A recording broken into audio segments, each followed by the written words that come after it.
Salut à toi, je m'appelle Gauthier et bienvenue dans mon parcours d'investisseur en bourse, l'émission qui documente mes investissements et qui t'apprend les ficelles de cet univers. Et dans cet épisode, on n'a pas le temps puisque je me suis fixé comme challenge d'investir en moins de 10 minutes. Devant toi et sans coupure. À moins que je me mette vraiment à bégayer comme d'habitude, il y aura peut-être 2 ou 3 cuts. L'idée m'est venue en regardant quelques vidéos YouTube parce qu'on en parle un petit peu partout du fait que l'investissement en ETF c'est plutôt passif et qu'on peut régler ça en 10 minutes par mois. Les ETF, ce sont des fonds cotés en bourse qui permettent en quelque sorte d'acheter des lots d'actions. On investit donc sur des grosses tendances, généralement à long terme, et donc on a moins besoin d'aller vérifier son portefeuille et de faire de l'achat-revente régulier. Comme l'idée c'est normalement d'acheter un ETF et de le conserver sur du long terme, eh bien on dit que l'investissement peut être passif puisqu'on peut le faire rapidement. Et c'est ce qu'on va voir dans cette vidéo, je vais le faire devant toi.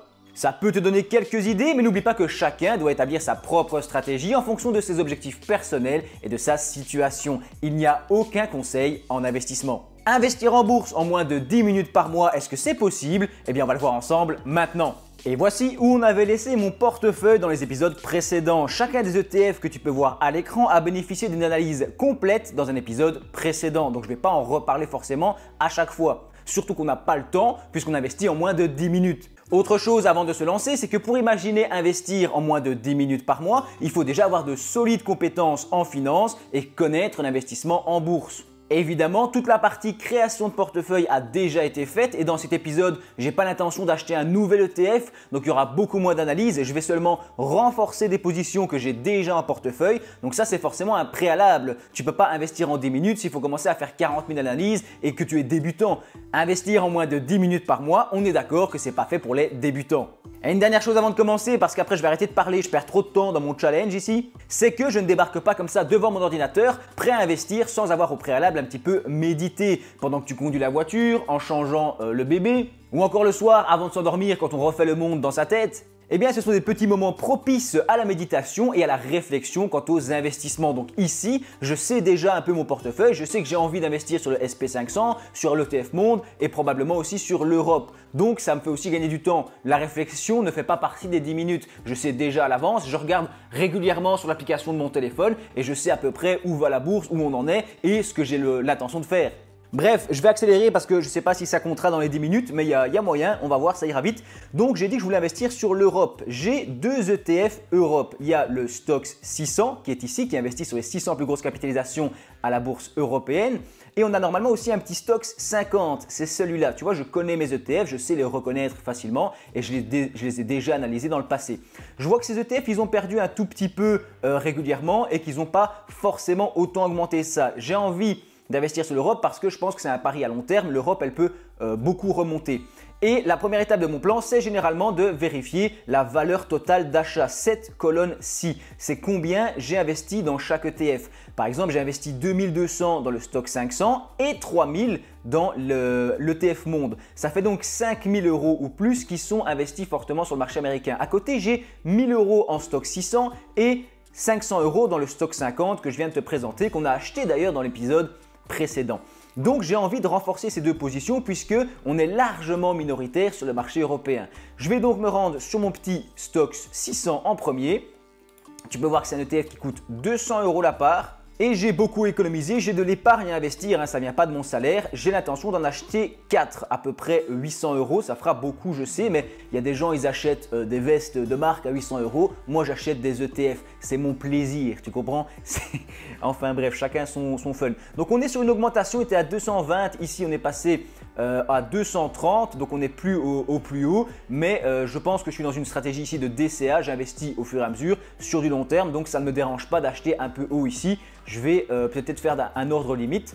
Je ne traîne pas, donc je vais directement acheter cet ETF Europe Stoxx 600 avec les 600 plus grosses entreprises. Je me place à l'achat et j'avais dit que j'allais en prendre 4. On va augmenter le portefeuille. Je me mets en Best Execution, ça ne change pas. Et l'ordre limite, on est à 233, donc j'aime bien me placer à 229, un petit peu en dessous du cours. Tu vas me dire, bah, ça ne change rien. Si, puisqu'on parle toujours des frais dans les courtiers. Ici, je gagne 4 ou 5 € par ETF. x 4, ça fait 20 € et ça remboursera mes frais. Je descends et je vais cliquer sur OK puisque je connais toutes les informations de cet ETF. Je l'ai déjà acheté plusieurs fois. J'ai une estimation à 900 €, donc ça pique un petit peu plus que ce qui est prévu. Et juste ici, on voit donc qu'on a 1 euro d'impôt de bourse, d'accord, 5 euros de frais de courtage, 916 euros brut, tout va bien et je vais sélectionner 4, on est bon, je n'ai plus qu'à confirmer cet ordre. Voilà, l'ordre est déjà confirmé, ça m'a pris 10 secondes sur mon téléphone pour accepter la notification, n'est-ce pas? Et l'ordre, je passe maintenant sur un ETF Stoxx 50, donc on reste sur de l'Europe et celui-ci coûte 181 euros. Sur 3 mois, il a aussi voilà, une pente, une augmentation, mais on stagne depuis presque un mois. Donc, je trouve que c'est un moment où on pourrait investir en espérant que ça remonte. Si ça redescend, ben, je suis en DCA, donc je rachèterai plus bas plus tard. En intraday, tu vois qu'on a des diminutions à 180. Sur une semaine, des diminutions à 100. À moins de 180 même ici. Donc, je vais me placer, je pense, à 180. On sera très bien. Et je vais en prendre 3. D'accord? Je vais en prendre 3. C'est dans le budget que j'ai prévu. Je ne l'ai pas dit, mais en fait, j'ai un budget qui est en tête. D'accord? Je dois investir à peu près 2000 euros. C'est de l'argent que j'avais avant. Hein. Bien sûr, ça ne vient pas de mon salaire. Et je vais en acheter 3.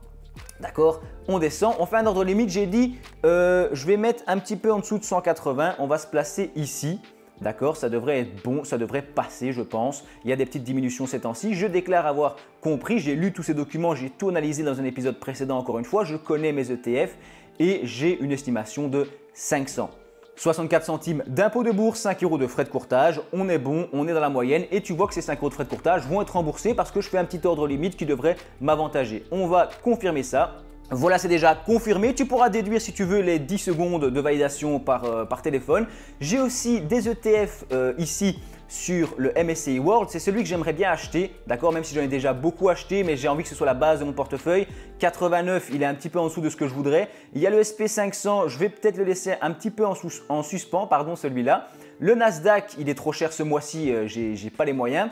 J'ai l'Inde aussi que j'aimerais bien investir. J'ai un ETF sur l'or, mais là l'or il est très cher, donc forcément c'est pas forcément je pense le meilleur moment. J'en ai un petit peu, mais c'est pas une ligne importante. J'ai mon ETF avec tous les pays émergents, ça j'aurais bien aimé investir dessus aussi. Un ETF eau où j'ai déjà trop mis, d'accord, j'ai déjà 1000 euros sur un portefeuille à 13 000. Donc c'est déjà beaucoup je trouve pour un petit ETF thématique comme ça. Et enfin l'argent, je pense qu'on est bien aussi. J'ai pas envie de toucher à tout ça, je préfère mettre simplement sur l'ETF Monde, d'accord, comme on investit en moins de 10 minutes. ETF Monde qui investit sur plus de 1500 entreprises à travers le monde, ou peut-être 1487, je ne sais plus exactement. Et il est déjà analysé encore une fois. Tout ce que je regarde, c'est le cours actuel qui est légèrement en dessous du plus haut. Je sais qu'on est dans une tendance haussière et que le marché est haussier. Donc ici, je retrouve, comme on est sur des ETF, il y a toujours des grosses tendances en fait. Hein. Tu vois qu'ici, on est stagnant. L'ETF Monde qui stagne comme les autres, mais qui, j'ai l'impression, a de belles petites diminutions. D'accord, 88 sur la dernière semaine simplement, hein. Sur le dernier mois, pardon, sur les derniers mois. Et sur la dernière semaine, on est à 88 aussi. Je vais me placer à 89, on sera très bien. Je vais donc en acheter. Je sais déjà que j'ai dépensé 1300 sur mon budget de 2000 ce mois-ci. Attention, ce n'est pas le budget habituel, d'accord? C'est vraiment une partie de l'épargne que je me permets d'investir puisque je n'ai pas besoin de cet argent actuellement dans ma vie. Donc attention, ne faites pas n'importe quoi.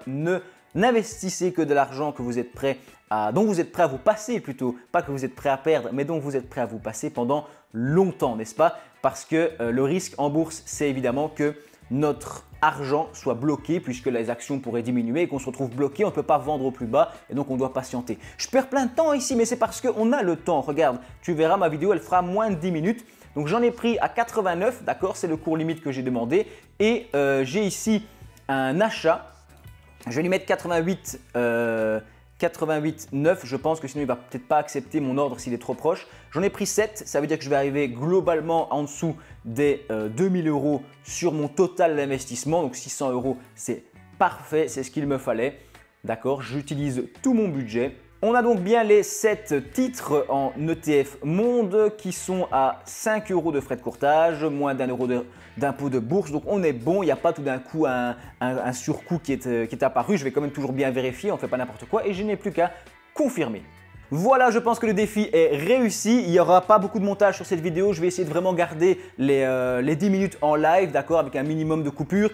Et tu verras qu'en fait, c'est possible. Donc, le challenge est réussi. On peut investir en moins de 10 minutes par mois sur des ETF. Évidemment, il faut se former au préalable. Il faut savoir ce qu'on fait. Il faut avoir des compétences solides, d'accord.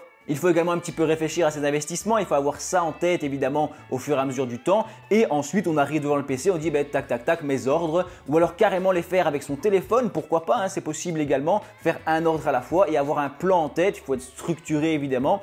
Encore une fois, ce n'était pas une vidéo pour les débutants, j'insiste là-dessus, ne faites pas n'importe quoi, prenez votre temps. Ici, je voulais juste montrer que c'est vrai que investir en ETF, ça peut être passif. J'avais entendu ça à gauche, à droite, que oui, on peut le faire en moins de 10 minutes. Je pense que c'est chose faite devant toi. J'espère que la vidéo t'a plu. Je t'affiche juste ici une playlist avec l'évolution de ce portefeuille et tous les autres épisodes. Et je te dis merci d'avoir regardé ma vidéo jusqu'au bout.